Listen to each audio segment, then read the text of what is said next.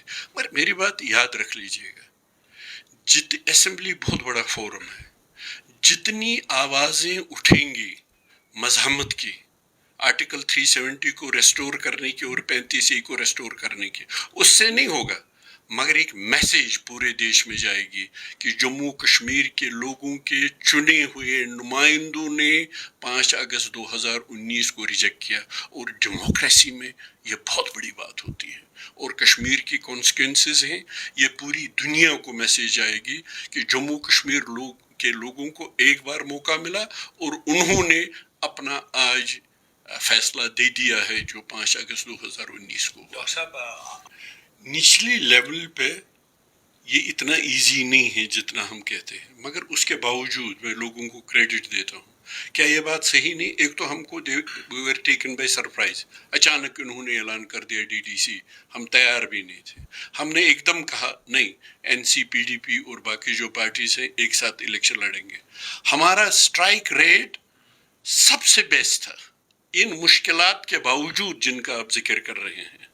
ہمارا single largest party Kashmir میں تھی، جموں میں بھی national conference second largest party تھی۔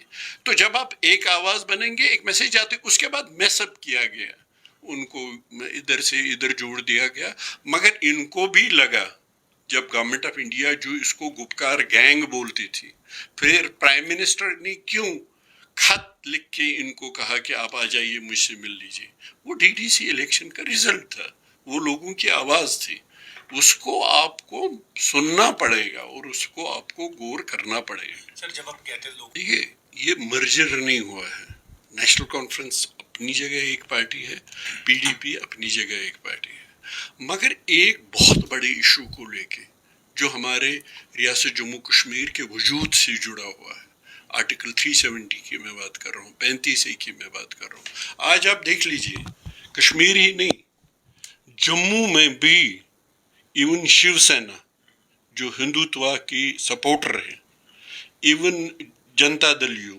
ایون اکالی دل، ایون راجپوت سبھیمان ایک ہو گئے ہیں کہ اتنا ریزنٹمنٹ ہے۔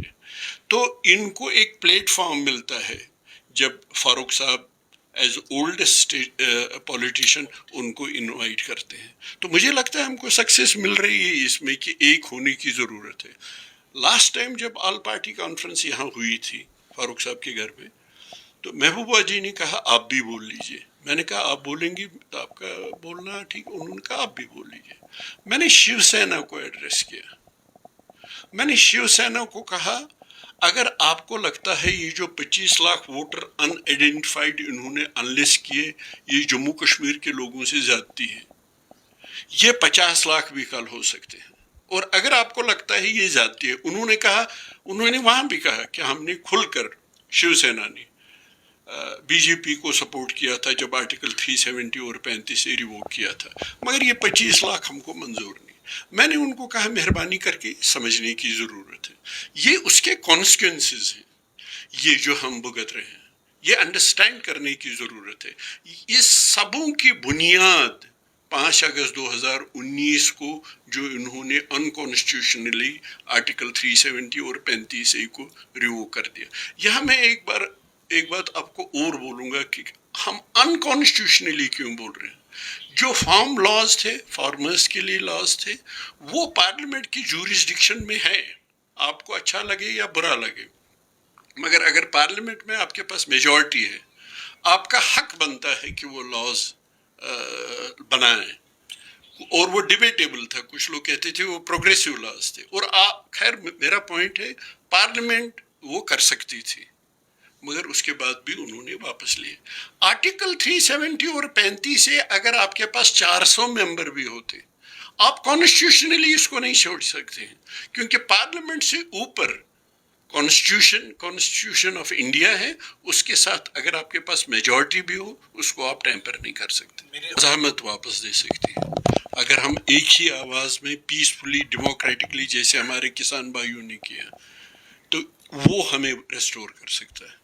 یہ مودی جی کو کنونس کرنے کی بات نہیں ہے، یہ پارلیمنٹ نے پاس کیا ہے، اور آپ بھی جانتے ہیں، سب جانتے ہیں، اگر جموں کشمیر میں ان کو کوئی کنونس کر سکتا ہے، آپ بھی جانتے ہیں وہ کون ہے. ان کو چاہیے کہ وہ جا کے ان کے ساتھ ان کے آنسو صاف کر کے ان کو کنونس کرے. ہم نہیں کر سکتے.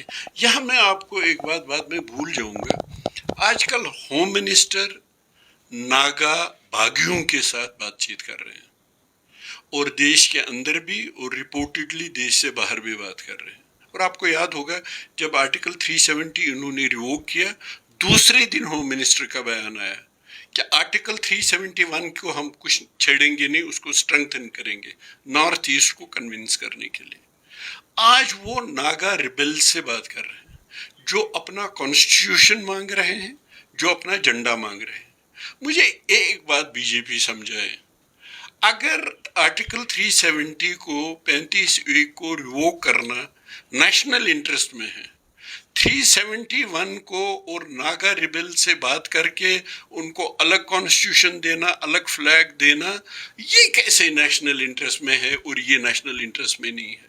حالانکہ ان کو اب دے رہے. سکم ہے، ہوم منسٹر بڑے بڑے دعوے کرتے ہیں، آج بھی آپ کو پرمٹ سسٹم چاہیے وہاں جانے کے لیے. یہ بہت بڑا دیش ہے، یہاں ایک ہی بات آپ کشمیر سے کنیا کماری تک اپلائی نہیں کر سکتے.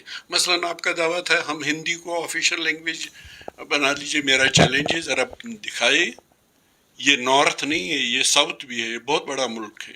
تامل ناڈو میں آگ لگ جائے گی، پہلے بھی یہ ٹرائی کیا تھا، آگ لگ گئی. اس بڑے دیش میں جو ڈائیورس ہے، جس کی بیوٹی ڈائیورسٹی ہے، جس کو کانسٹیٹیوشن آف انڈیا نے ایکوموڈیٹ کیا تھا، اس ڈائیورسٹی کو، اور انڈیا کی سب سے بڑی بات کیا ہے؟ ڈائیورسٹی کو ایکوموڈیٹ کرنا، پلورل انڈیا کو ایک کرنا. مہربانی کر کے آپ بی جے پی کی خدمت مت کیجیے. اب آپ پرائم منسٹر اور ہوم منسٹر ہے، آپ دیش کی خدمت کیجیے. جیسے آپ کے اور میرے فیوریٹ پرائم منسٹر جو آر ایس ایس کے پرچارک تھے، اٹل بہاری واجپئی جی نے آپ کو راستہ دکھایا تھا. اور حسرت کی بات ہے، آج جو انہوں نے مانومنٹ بنایا ہے، اس میں پرائم منسٹر اٹل بہاری واجپئی جی کے کنٹریبیوشن میں لکھا ہے، ابھی جو دلی میں کیا پرائم منسٹر کنٹریبیوشن میں لکھا ہے جے کے پیس انیشیٹو بھی ان کا بہت بڑا کارنامہ تھا. اگر وہاں لکھا ہے تو اس کو آگے بڑھانا تھا. اس نے ہمسائے ملک سے بات چیت کی. کیا وہ غدار تھے؟ آج تو ہمسائے ملک کی بات کرنا بھی غداری ہے. کیا وہ غدار تھے؟ انہوں نے تمام سٹیک ہولڈرز کو، مفتی صاحب نے فیسیلیٹیٹ کیا، اور کشمیر میں پہلے بار امن دیکھا. اس امن کو واپس لائیے اور اپنے واجپئی جی، اڈوانی جی کی میں بات کروں گا. اگر آج کے ہوم منسٹر ناگا ریپل سے بات کر رہے ہیں، انہوں نے حزب المجاہدین سے بات کی. میں آج کے ہوم منسٹر سے پوچھتا ہوں کیا اڈوانی جی نے غلط کیا تھا؟ اور مجھے سمجھائیے، ناگا ریبلز وہ ہیں جنہوں نے آرمی ٹرک کو آگ کی نظر کر دیا اور ہمارے 18 جوان شہید ہو گئے. ان کے ساتھ بات چیت کرنا نیشنل انٹرسٹ میں ہے، اور حزب المجاہدین اور یہاں جو ہے ان کی بات کرنا بھی غداری ہے. اس سے یہ قوم نہیں چلے گا. یہ دیش کی بات کیجئے، پارٹی کی بات بھول جائیے، جیسے واجپئی جی اور اڈوانی جی نے بولا. ڈاکٹر صاحب بہت بہت شکریہ.